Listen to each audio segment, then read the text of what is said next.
Bienvenidos a Inglés Story Online. Hoy aprenderemos inglés a través de la historia del teniente general Lord Arthur, pero no es tan inteligente como podrías pensar.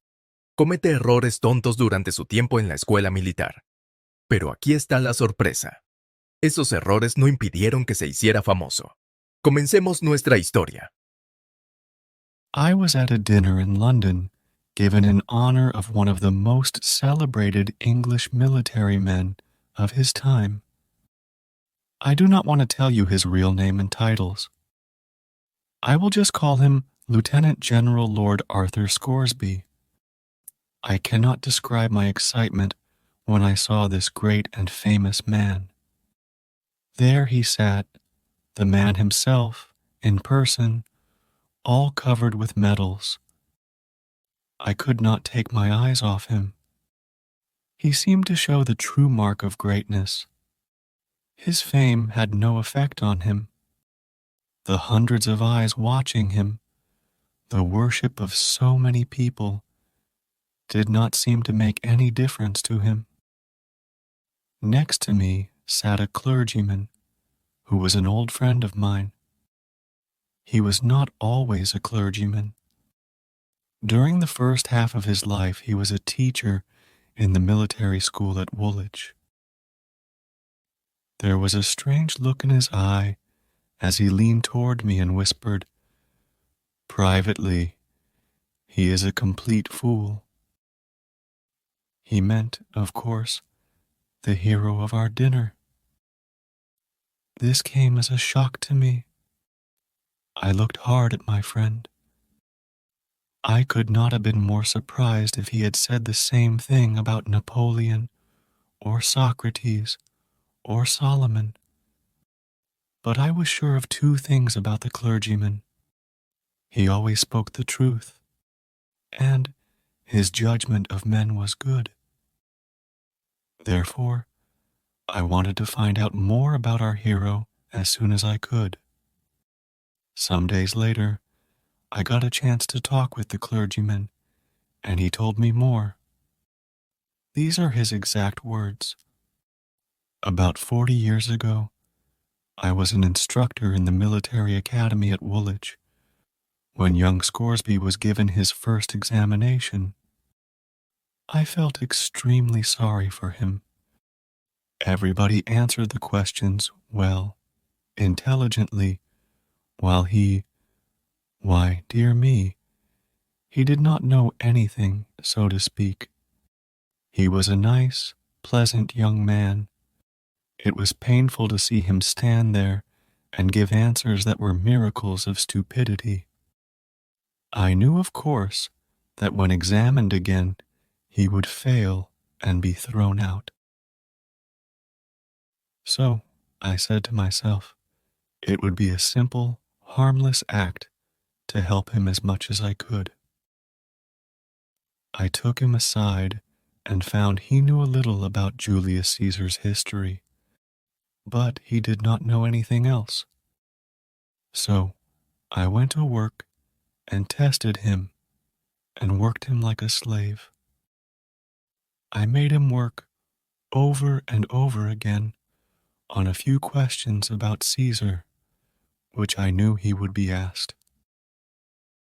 If you will believe me, he came through very well on the day of the examination. He got high praise too, while others who knew 1,000 times more than he were sharply criticized. By some strange lucky accident, he was asked no questions but those I made him study. Such an accident does not happen more than once in 100 years. Well, all through his studies, I stood by him with the feeling a mother has for a disabled child, and he always saved himself by some miracle. I thought that what, in the end, would destroy him would be the mathematics examination. I decided to make his end as painless as possible. So, I pushed facts into his stupid head for hours. Finally, I let him go to the examination to experience what I was sure would be his dismissal from school. Well, sir, try to imagine the result. I was shocked out of my mind. He took first prize, and he got the highest praise.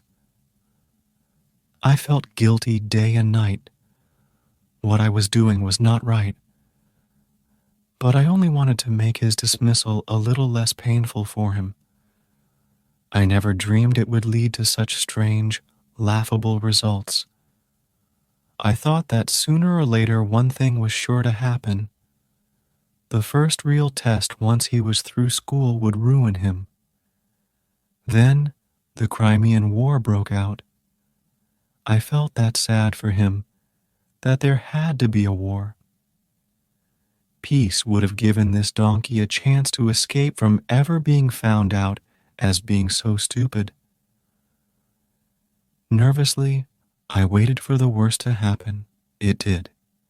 He was appointed an officer, a captain of all things. Who could have dreamed that they would place such a responsibility on such weak shoulders as his? I said to myself that I was responsible to the country for this. I must go with him and protect the nation against him as far as I could. So I joined up with him, and away we went to the field. And there, oh dear, it was terrible. Mistakes, fearful mistakes. Why, he never did anything that was right, nothing but mistakes. But you see, nobody knew the secret of how stupid he really was. Everybody misunderstood his actions. They saw his stupid mistakes as works of great intelligence. They did, honestly. His smallest mistakes made a man in his right mind cry and shout and scream too. To himself, of course. And what kept me in a continual fear was the fact that every mistake he made increased his glory and fame. I kept saying to myself that when at last they find out about him, it will be like the sun falling out of the sky. He continued to climb up over the dead bodies of his superiors.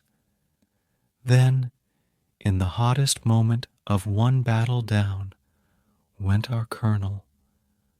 My heart jumped into my mouth, for Scoresby was the next in line to take his place.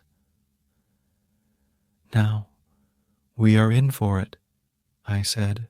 The battle grew hotter. The English and their allies were steadily retreating all over the field. Our regiment occupied a position that was extremely important. One mistake now would bring total disaster. And what did Scoresby do this time? He just mistook his left hand for his right hand. That was all. An order came for him to fall back and support our right. Instead, he moved forward and went over the hill to the left. We were over the hill before this insane movement could be discovered and stopped. And what did we find? A large and unsuspected Russian army waiting. And what happened? Were we all killed?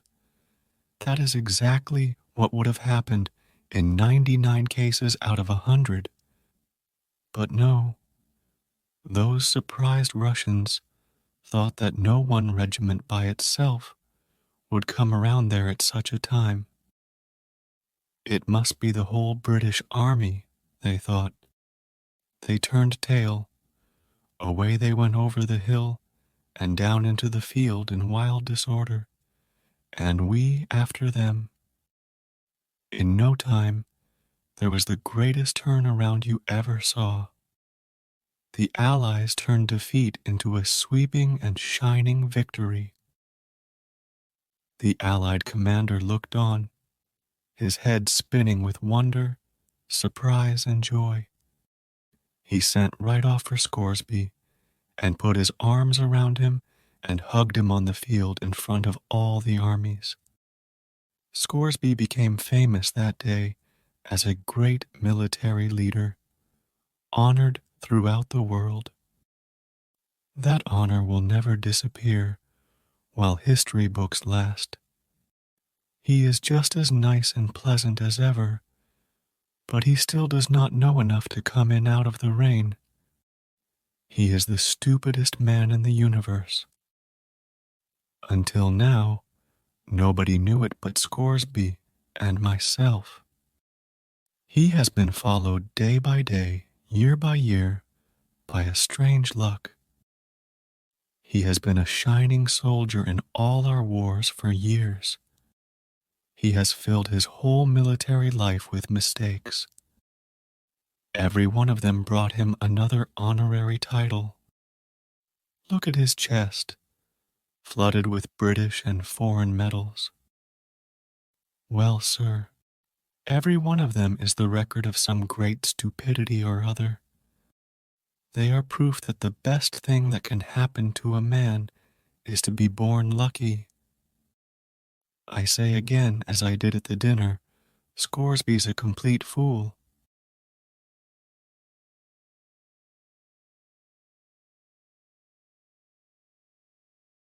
Gracias por acompañarnos hoy en nuestro viaje de aprendizaje del inglés.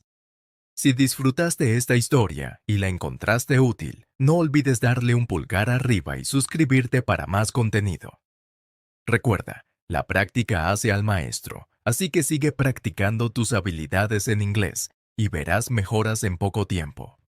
Siéntete libre de dejar comentarios o preguntas abajo y haré lo mejor posible para ayudarte. Hasta la próxima, feliz aprendizaje y nos vemos en la próxima historia. Hasta luego.